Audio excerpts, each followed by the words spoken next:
Hello, everybody. I'm talking about something that happened to me in 1972, San Francisco, California. I used to be a student and worked at a French restaurant at night. I used to be a dishwasher. Good, good job. 5 till 11. Okay pay, but great food. You know, if you work in the kitchen, you get the best of foods. And our chef Lucien was a generous man. He would cook nice things for us. Among the waiters, most of them were from France, a few from Algiers, I guess, a couple from Morocco, and stuff like that. There was this Andre. We became good friends. He had moved from France to America about year and a half, 2 years ago, like me, and was working hard and learning English. He had a heavy accent, but he spoke pretty good English. He told me that he was a barber in France. I don't think he was from Paris, but he was from some smaller town in France. He said, my dad is a barber and his dad was a barber. We are barbers, like generations. He said, but here I need to get a license to practice. I said, you need a license to cut hair? He said, yes, unfortunately, yes. He called me Jimmy. He said, Jimmy, I have to pass an exam, both theoretical and practical. I said, oh, wow, I didn't know that. So this is how it went on. A couple of weeks later, he suddenly came to me. I was, in the kitchen, and he came and he said, Jimmy, he said, you got good hair. He touched my hair. I had a lot of black hair at that time. You wouldn't believe that, but yes, I did. He said, well, will you be my model? I said, what? He said, I cut your hair in front of the judges on the panel, and you be my model, I cut your hair, and I get my license. You get a free haircut from an expert, a French artist like me. I said, sure, why not? I'm always game for things like that. I said, what do I do? He said, nothing. You just come and get a haircut.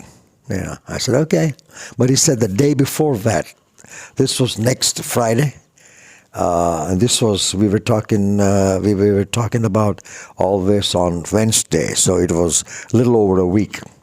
He said, next Thursday, you come to my apartment and I'll fix your hair a little bit so it's a lot easier for me to cut your hair. Because my hair was overgrown and, not very ruly. So I said, okay. So next Thursday, I go to his apartment. He didn't live too far from where I did. And he had two other partners, but they were sleeping. I think they were working nights or something. So he gave me a little haircut, trimmed my hair a little bit, kind of made me presentable, and said that, okay, day after tomorrow, rather, Friday, you meet me at such and such place at 2 o'clock. Before 2, because they said they will start my exam at about 2 o'clock. I said, okay.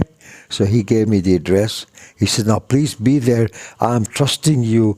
I'm counting on you. I said, yeah, don't worry. I'll be there. So that's how it happened. And I went there the next day, right before time. I was there a little before 2. And he was already there, and he was very happy to see me. He said, good, I'm so glad you made it. And then, we chatted a little bit, and the doors opened, and the examiners, there were 3 or 4 in a panel. They were sitting in a kind of a semicircle. And there was a station, a hair cutting station, right in the middle, where I was supposed to sit, and he would give me a haircut. So I said, wow, okay. Then he said, you can stay outside for a while I answer their questions. So I waited in the lobby, in the corridor for a while. It was some kind of office building, commercial building. I waited for about 10, 15 minutes, and after the oral exam was over, he came out and said, come on, Jimmy, we got to give you a haircut. So I said, okay. So I sit down in that chair, and he gives me a haircut with scissors, and he's good. I noticed that the day before, but here he was extra good with a flair. He was kind of showing off his his talent, his ability, and we got a bad cough. His ability to